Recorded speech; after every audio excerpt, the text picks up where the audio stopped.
අද අපි ඔයාලට ඉන්ට්‍රොඩියුස් කරන්න බලාපොරොත්තු වෙන්නේ තර්බිලිටි මීටර් එකක්. ඔයාලා දන්නවා Apera කියන බ්‍රෑන්ඩ් එක.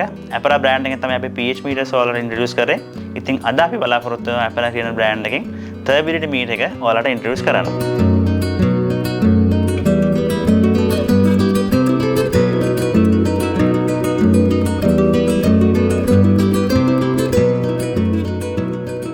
ලැබ්ලිව් YouTube channel එකට ඔබව සාදරයෙන් පිළිගන්නවා. ඉතින් අදත් අපි ඔයාලත් එක්ක අලුත්ම ඉන්ස්ට්‍රුමන්ට් එකක් අරගෙන එකතු වුණා ඔයාලට එක්ක ඒ දැනුම බෙදා ගන්න. ඉතින් අද අපි ඔයාලට ඉන්ට්‍රොඩියුස් කරන්න බලාපොරොත්තු වෙන්නේ තර්බිලිටි මීටර් එකක්. ඉතින් ඔයාලා දන්න හොඳම බ්‍රෑන්ඩ් එකකින් තමයි අද අපි මේ තර්බිලිටි මීටර් එක ඉන්ට්‍රොඩියුස් කරන්නේ. ඔයාලා දන්නවා Apera කියන බ්‍රෑන්ඩ් එක. Apera බ්‍රෑන්ඩ් එකෙන් තමයි අපි pH meters ඔයාලට ඉන්ට්‍රොඩියුස් කරේ. ඉතින් අද අපි බලාපොරොත්තු වෙනවා Apera කියන බ්‍රෑන්ඩ් එකෙන් තර්බිලිටි මීටර් එක ඔයාලට ඉන්ට්‍රොඩියුස් කරන්න. ඉතින් අපි මේක ඕපන් කරලා බැලුවොත් එහෙම ඔයාලට පේනවා මෙන්න මේ වගේ ඉන්ස්ට්‍රුමන්ට් එක සහ ඉන්ස්ට්‍රුමන්ට් එක arrange වෙලා තියෙන විදිය. ඉතින් අපි තර්බිලිටි මීටරට යන්න කලින් අපි බලමු මොකක්ද මේ තර්බිලිටි කියන්නේ කියලා. තර්බිලිටි කියන්නේ water වල තියෙන cloudiness එක. ඒකට බලපාන හේතු තමයි වතුර එක එක දේවල් සස්පෙන්ඩ් වෙලා තියෙන එක. උදාහරණයක් විදිහට ගත්තොත් clay වගේ දේවල්.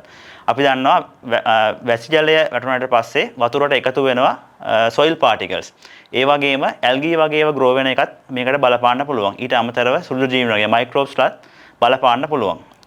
මේක නිසා වෙන සිද්ධීන් ගත්තොත් එහෙම වෙන බලපෑම් ගත්තොත් එහෙම පරිසරයට ගත්තොත් එහෙම අපි දන්නවා තර්බිලිටි වැඩි ජලයේ ඉන්න මාළුන්ට වගේ ඒවට ඒගොල්ලන්ගේ කරමල් වලට වගේ ඩැමේජ් වෙන්න පුළුවන්. ඊට අමතරව වතුර වල තියෙන ක්වොලිටි එක ගුණාත්මක භාවය අඩු වෙන්න පුළුවන්.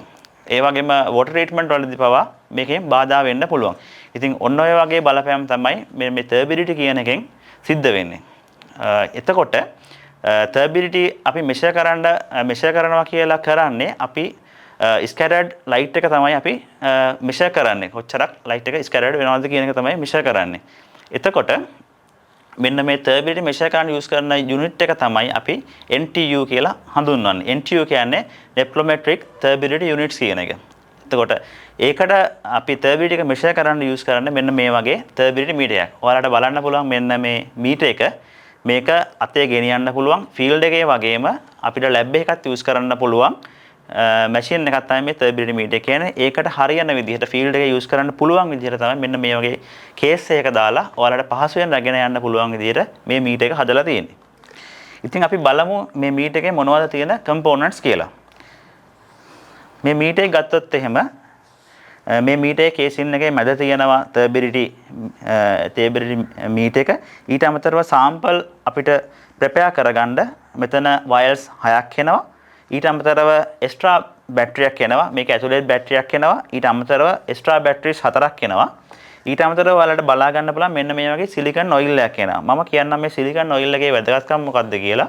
අපි දන්නවා අපි සාම්පල් එකක් දානකොට මේකේ ග්ලාස් වයර් එකක් තමයි යූස් කරන්නේ. ඒතකොට මේ ග්ලාස් වයර් එක හීරලා තියෙන්න පුළුවන්, ඩැමේජ් වෙලා තියෙන්න පුළුවන්. අපි මේකෙන් මෙෂර් කරනකොට එහෙම හීරලා තිබ්බොත් අපිට රීඩින්ග්ස් වල එරර්ස් එන්න පුළුවන්. අන්න ඒක වළක්ව ගන්න ඊවන් සර්ෆේස් එකක් දෙන්න තමයි අපි මෙන්න මේ සිලිකන් ඔයිල් එක යූස් කරන්නේ. අපි යූස් කරනකොට මේකෙන් සිලිකන් ඔයිල් එකේ 1 drop විතර වගේ අරගෙන මේකේ සර්ෆේස් එකේ හොඳට වයිප් කරලා තමයි අපි ඉන්ස්ට්‍රුමන්ට් එකට ඉන්සර්ට් කරන්නේ. ඊට අමතරව අපිට එනවා මයික්‍රෝ ෆයිබර් ෂීට්ස් කිහිපයක්.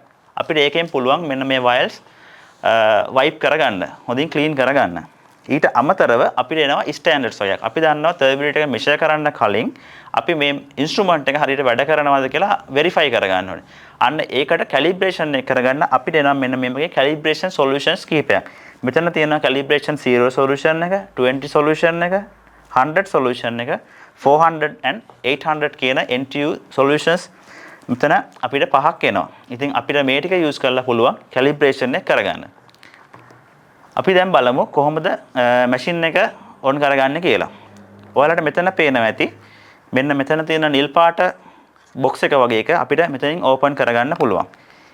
ඒක ඇතුලේ අපිට තියෙනවා මෙන්න මේ වගේ රබර් පෑඩ් එකක්. මේ රබර් පෑඩ් එක අපි වයර් එක දාන්න කලින් අයින් කරගන්න ඕනේ. ඊට අමතරව මෙතන ඔයාලට පේනවා මේ අපි මෙතන එක වයර් එකක් ගත්තොත් එහෙම අපි කැලිබ්‍රේෂන් වයර් එකක් ගමුකෝ. ඒකට මෙතන ගහලා තියෙන මෙන්න මේ වගේ ත්‍රිකෝණාකාර සිම්බල් එකක්. මෙතන මැෂින් එකෙත් ගහලා තියෙනවා මේ වගේ ත්‍රිකෝණාකාර සිම්බල් එකක්. එතකොට අපි මේ වගේ කැලිබ්‍රේෂන් සොලියුෂන් එකක් දානකොට මේක හොඳට වයිප් කරලා ක්ලීන් කරලා ඉවර වෙලා මෙන්න මේ ත්‍රිකෝණාකාර සිම්බල් එක මෙන්න මේ ආකාරයට පිහිටන විදිහට තමයි මැෂින් එකට ඉන්සර්ට් කරගන්න ඕනේ. හරි. අපි ඊළඟට මැෂින් එක ඔන් කරගමු. මැෂින් එක ඔන් කරගන්න දින මෙන්න මෙතන වලට පේනවා මෙතන සිම්බල් එක තියෙනවා. මෙන්න මේ බටන් එක ප්‍රෙස් කරලා අපිට මැෂින් එක ඔන් කරගන්න පුළුවන්. ඔයාලට මැෂින් එක ඔන් කරගන්නකොට ඉනිෂියලි එයාලගේ software රන් වෙනවා. ඊට පස්සේ අපිට මෙතන 0 NTU කියලා අපිට ඩිස්ප්ලේ එක පෙන්වනවා. අපි දැන් මේක කැලිබ්‍රේෂන් කරගන්න ඕනේ. කැලිබ්‍රේෂන් කරගන්න මෙතන ඔයාලට තියෙනවා කැලිබ්‍රේෂන් බටන් එක. කැල් කියලා බටන් එක. අපි මේ කැලිබ්‍රේෂන් බටන් එක ප්‍රෙස් කරමු. එතකොට ඔයාලට පේනවා මෙතන කැලිබ්‍රේෂන් බටන් එක ප්‍රෙස් කරාට පස්සේ මෙතන කැලිබ්‍රේෂන් ස්ටෙප්ස් ටික දාලා තියෙනවා. අපිට මුලින්ම 0 එකට කැලිබ්‍රේට් කරන්න පුළුවන්. ඊට පස්සේ 20, 100, 400 සහ 800 විදිහට අපිට කැලිබ්‍රේෂන් කරගන්න පුළුවන්. අපි මුලින්ම 0 එකට කැලිබ්‍රේෂන් එක කරගමු. 0 එකට කැලිබ්‍රේෂන් එක කරගන්න අපි මෙන්න මේ 0 සොලියුෂන් එක අරගෙන මෙතන තියෙනවා 0 සොලියුෂන් එක. මේක අලුතෙන්ම අපි යූස් කරන නිසා මම මේක ක්ලීන් කරන්න යන්නේ නැහැ. නමුත් අපි කිහිප වාරක් යූස් කරනවා නම් අනිවාර්යෙන් අපි මේවා මෙන්න මේ වයර් එක හොඳට linen free cloth එකකින් හරි එහෙම නැත්නම් microfiber sheet එකෙන් හොඳට ක්ලීන් කරගන්න ඕනේ. ඊළඟට අපි මෙන්න මේ solution එක මේ ආකාරයට device එකට දානවා. device එකට දාලා මේක හොඳට close කරගන්නවා. අරගෙන අපි calibration එක start කරනවා. calibration එක start කරාම ඔයාලට පේනවා මේ 0 solution එක calibrate වෙනවා.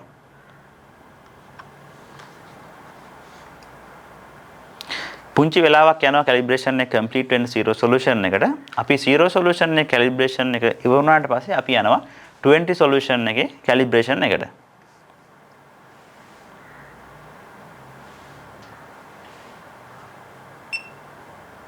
හරි. දැන් ඔයාලට පේනවා මෙතන 0 solution එකේ calibration වෙලා ඉවරයි. අපිට okay කරලා මේක confirm කරගන්න පුළුවන්. ඊළඟට මෙතන මාක් එකක් විදිහට බැටලා තියෙනවා 0 solution එක already calibrated කියලා. ඊළඟට අපිට යන්න පුළුවන් 20 solution එකට.